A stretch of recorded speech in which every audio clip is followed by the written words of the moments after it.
So अब आउने एसई एक्जाम दिन लागेका विद्यार्थी भाइ बहिनीहरू र त्यस्तै 12 क्लासको एक्जाम दिन लागेका भाइ बहिनीहरूको लागि हाम्रो शिक्षा मन्त्रालयले एउटा एकदमै इम्पोर्टेन्ट नोटिस निकालेको छ र त्यो नोटिस तपाईहरुलाई अहिले एट द मोमेन्ट काम नलागे पनि केही दिनपछि है तपाईले एक्जाम दिएपछि चाहिँ त्यो नोटिसले एकदमै असर पार्नेछ तपाईहरुलाई।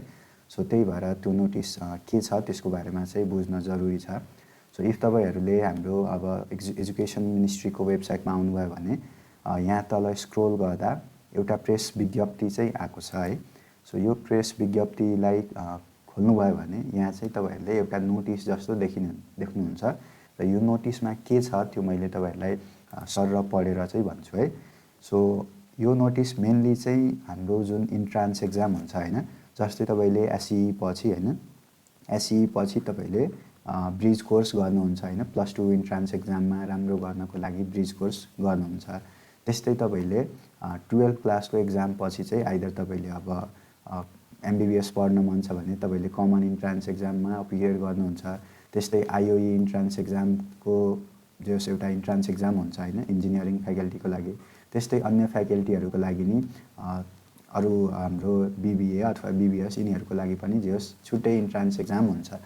सो ओभरअलमा अहिले हाम्रो यो सबै आइदर प्लस 2 मा एडमिसन होस् हैन, आइदर 12 मा एडमिसन अथवा प्लस 2 मा एडमिसन होस् अथवा ब्याचलर्स लेभलमा एडमिसन होस् हैन, यो सबैको लागि अहिले हाम्रो ब्रिज कोर्स अथवा त्यस्तै इन्ट्रान्स प्रिपरेसन क्लासहरु अहिले चलिरहेका छन्।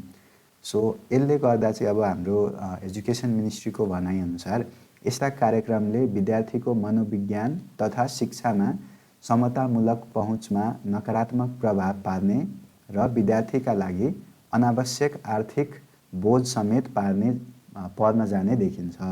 सो यसले गर्दा यो इन्ट्रान्स क्लासेसले गर्दा चाहिँ एउटा समतामूलक पहुँचमा नेगेटिभ इफेक्ट पर्छ रे, अनि त्यस्तै एउटा इकोनोमिक वाइज पनि अलि बोझ जस्तो हुन्छ भनेर त्यो हाम्रो एजुकेसन मिनिस्ट्रीको त्यो भ्यू छ हैन।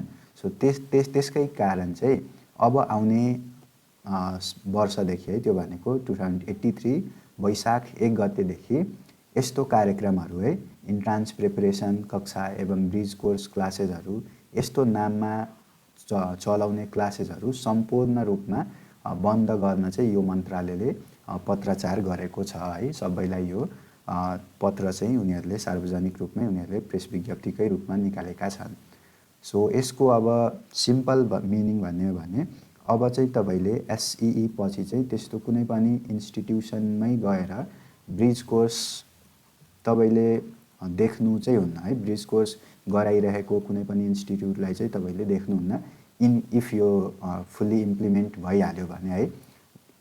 अब त्यस्तै तपाईले प्लस 2 पछि पनि है यो यहाँ हायर एजुकेसन पनि भनेको छ। सो हायर अथवा उच्च शिक्षा भनेर भनेको छ हैन। सो उच्च शिक्षाको लागि पनि जुन इन्ट्रान्स प्रिपरेसन हुन्छ त्यो पनि बन्द गर्न चाहिँ भनिएको छ है। प्लस 2 पछि आइदर अब सीईई को इन्ट्रान्स प्रिपरेसन होस् और आईओई को इन्ट्रान्स प्रिपरेसन होस्, धेरै इन्स्टिट्युटले गराइरहेका छन् हैन। सो त्यो कुराहरु अब चाहिँ बन्द गर्न हाम्रो मिनिस्ट्री अफ एजुकेसनले चाहिँ भनेको छ है। सो अब चाहिँ एउटा कुरा के आउँछ भन्दाखेरि अब यो कतिको राम्रो छ त डिसिजन अथवा कतिको इफेक्टिभ हुन सक्छ त डिसिजन। अब जस्तै एउटा यसमा कुरा के छ भन्दाखेरि अब प्रिपेयर गर्न चाहने विद्यार्थीको लागि अरु अप्सन के छ त। अब कि त यो डाइरेक्टली त भनेको छैन, तर कि त हामीले फ्रीली नै एकदम फ्री अफ कस्ट चाहिँ त्यो दिनु पर्यो हैन, त्यो क्लासेसहरु फ्री अफ कस्ट अथवा गभर्नमेन्टले त्यसको केही न केही प्रोभिजन बनाउनु पर्यो हैन। अब किनकि हरेक विद्यार्थीले आफैले पढेर निकाल्न सक्छु भन्ने खालको हुँदैन हैन। धेरै जसोलाई गाइडेन्स चाहिन्छ, तपाईको क्वेशन मोडल देखि लिएर इन्ट्रान्स एक्जाम कसरी फेस गर्ने त्यो सबै कुरामा गाइडेन्स चाहिन्छ। सो त्यसको लागि के प्रोभिजन गर्छ त सरकारले अहिले त्यसको बारेमा यसमा केही पनि त्यस्तो भनिएको छैन। सो त्यो कुरा एउटा हेर्नुपर्ने कुरा हुन्छ हैन आउने दिनहरुमा। अब त्यो पनि भएन भने अलि स्टुडेन्टहरुलाई भनौं न यसले चाहिँ अलि ह्याम्पर गर्न सक्छ कि अब कि त हुन त अहिलेको टाइममा युट्युबमा फ्री मटेरियल्सहरु धेरै छन् हैन।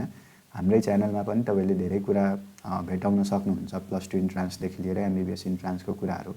सो त्यो अब त्यसलाई चाहिँ अलि बढी स्टुडेन्ट्सहरूले त्यता चाहिँ बढी भिजिट गर्ने भए जस एउटा राम्रै चेन्ज चाहिँ आउन सक्छ। तर यसलाई चाहिँ ब्याकिङको लागि गभर्मेन्टले आफ्नै एउटा केही न केही भनौँ न न्यू एउटा फेसिलिटी टाइपको चाहिँ डेभलप गर्न सक्यो भने त्यसले चाहिँ अझै नै यो डिसिजनलाई राम्ररी चाहिँ प्रेजेन्ट गर्न सक्छ है।